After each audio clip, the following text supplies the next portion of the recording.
Uno de los conceptos que más me gusta explicar es la diferencia entre un acontecimiento y un encuentro.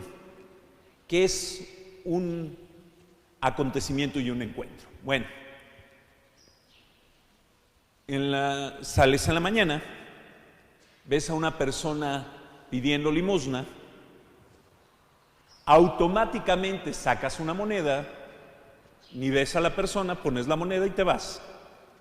Eso fue un acontecimiento. Pasó, no tocó tu vida.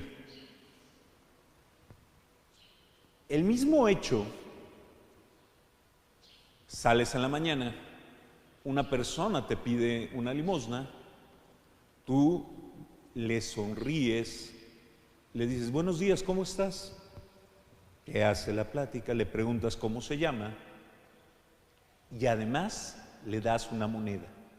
¿Qué fue eso? Un encuentro. Un encuentro cambia la vida. Un encuentro es significativo. Los acontecimientos pasan. Los encuentros son entre personas. Los encuentros nos transforman y transforman nuestra forma de entender la vida, porque nos enriquece la otra persona y yo tengo la oportunidad de enriquecer a esa persona. Cuando le sonreí a la persona, cuando no solamente automáticamente saqué una moneda y la di, sino ejercí amor y recibí amor, tuve ¿qué es mejor, un acontecimiento o un encuentro? Un encuentro. Hay que esforzarnos que nuestra vida esté llena de encuentros, porque los encuentros trascienden y trascienden de un modo que quisiera explicar con un acontecimiento que sucedió hace más de 1600 años. Hace 1600 años, un joven soldado, en una época de mucho frío, mucho frío, vio a un mendigo. No traía nada. Entonces el soldado, decidido, tomó su capa, la cortó a la mitad y le puso la mitad al mendigo. Eso fue un encuentro. Le dio calor a la otra persona. Y la otra persona transformó al soldado. Esa historia todos la conocemos. ¿Es la historia de quién? Del santo que celebramos hoy, San Martín Caballero, San Martín de Tours. San Martín todavía no estaba bautizado, era un catecúmeno, un alumno de la catequesis, un catecúmeno. Entonces, después se le aparece Cristo. En el sueño ve que aquel mendigo no era otra persona más que Cristo, que le contaba, en el sueño ve que Jesús le cuenta a los ángeles y a los santos, Martín, que solo es un catecúmeno, tuvo compasión de mí. Y es que recordemos, Jesús lo dice, cuando te visité desnudo, cuando lo hiciste con otro más pobre que yo, cuando te vestí, cuando te alimenté, cuando lo hiciste con el más pequeño, conmigo lo hiciste. Ese encuentro que tuvo Martín transformó su vida. Y esa es la parte que conocemos, pero ese fue solo el inicio. Martín, después de eso, se dio cuenta que tenía que seguir siendo soldado. Él se había alistado como soldado porque su papá había sido veterano del ejército de Roma. Y como en muchos oficios, el hijo sigue los pasos de su padre. Pero entonces decidió dejar el ejército. Fue tildado de un hombre cobarde por dejar el ejército. Pero él dijo, no, si quieren, yo voy a la batalla, pero ya no voy a volver a matar. Soy soldado de Cristo. Y si quieren, voy a la batalla adelante para mostrar que no soy cobarde, pero sin armas. Como vencen en la batalla y le ofrecen un gran tesoro, dice, lo que quiero es dejar el ejército. Les dejo el tesoro con tal de que me dejen seguir a Cristo. Y entonces él había nacido en Hungría, pero la vida del ejército lo había llevado hasta lo que hoy es Francia.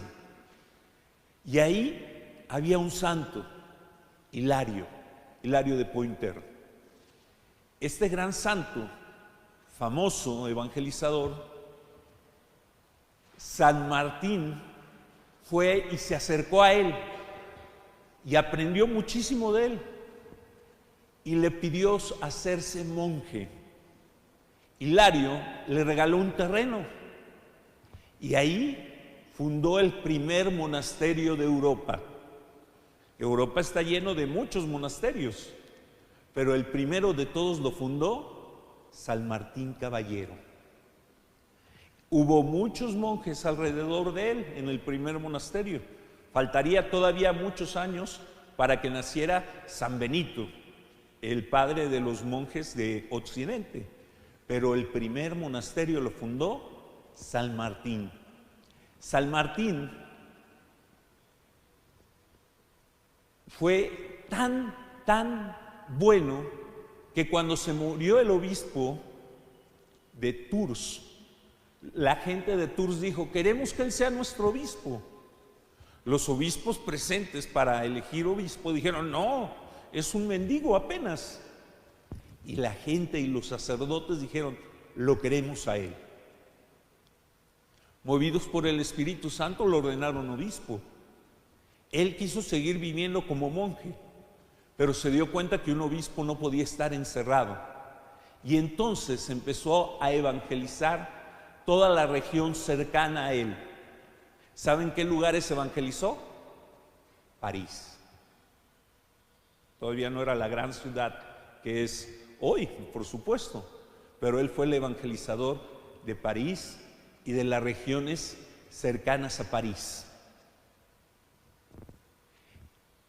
Por eso, él viajó muchísimo en toda esa región. La gente que sabía que era un santo se quedaba admirado. Dicen que incluso alguna vez las huellas de su burro quedaron grabadas donde iba pasando. A raíz de eso, cuando el obispo de Tours, San Martín, visitaba una casa, la gente se llenaba de tanta alegría, se sentían tan bendecidos que ¿saben qué empezaron a hacer? A poner herraduras en las casas. Así el obispo ya sabía que había visitado esa casa y la gente sabía que ese obispo, San Martín, los había bendecido. Era un recuerdo de la bendición de San Martín. Todavía hoy, San Martín es patrono de los comercios. En muchos comercios y en muchas casas vas a ver herraduras. No son de la buena suerte, aunque la gente terminó diciendo eso. Por eso esas herraduras llevan una imagen de... ¿Han notado eso? Si llevan una herradura. Y llevan un poquito de pastito. ¿Han notado de alguna hierba? ¿Para qué es? Para el caballo de San Martín. Bueno, entonces la herradura representa que ese obispo bendice nuestro hogar o nuestro comercio. Porque San Martín es patrono de los comerciantes, pero también es patrono de los soldados y también es patrono de los mendigos. Pero ahí no acaba la historia. San Martín fue tan querido que en Holanda y en Alemania, en esta noche, la gente desde hace muchos siglos, los niños, prenden velas y van a las casas y tocan puertas y cantan canciones en honor a San Martín. Y la gente les da dulces. De ahí nació la tradición, como no en todos lados celebraban a San Martín, a trasladarlo un día cercano. Y por eso nosotros el 2 de noviembre y otras culturas en octubre dan dulces. Pero no era originalmente el 2 de noviembre ni el 31 de octubre. Originalmente era el día 11 de noviembre, día de San Martín. Los encuentros transforman la vida. Y ese encuentro de Martín de Tours transformó la historia de la iglesia. Porque la iglesia aprendió algo. ¿Saben qué pasó con la otra mitad de la capa de Martín? Los reyes de Francia la atesoraron, guardaron esa capa con mucho amor. Y entonces hicieron una iglesia donde se guarda esa capa. Y esa iglesia se le empezó a llamar la capa chiquita, la iglesia de la capa chiquita, a la mitad, la capilla. Entonces, fíjense, todas las iglesias del mundo que son capillas, se llaman capillas por la capa de San Martín. La palabra capilla significa capa. ¿Qué hay más?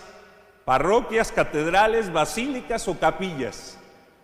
Capillas. Hay mucho más capillas que basílicas, que parroquias. Y todas ellas nos recuerdan algo, que la iglesia debe ser madre, que cubre y da calor a sus hijos, que es como la capa de Martín, donde el pobre puede acogerse y donde nosotros recordamos que cuando acogemos al pobre, cuando somos capilla, cuando somos capa, nos encontramos con Cristo. Yo puedo creer que de muchos modos me encuentro con Cristo, pero no puedo olvidar que que el Maestro me enseñó, es acoger al pobre, cubrirlo, alimentarlo. Por eso, hasta hoy, a la gran parte de las iglesias del mundo les llamamos capillas, en honor a la capa de San Martín. Hoy que celebramos a San Martín, seamos nosotros mismos capillas, lugares de encuentro que cubran el frío de los demás y que descubramos en el pobre a Cristo mismo. Nos ponemos en pie.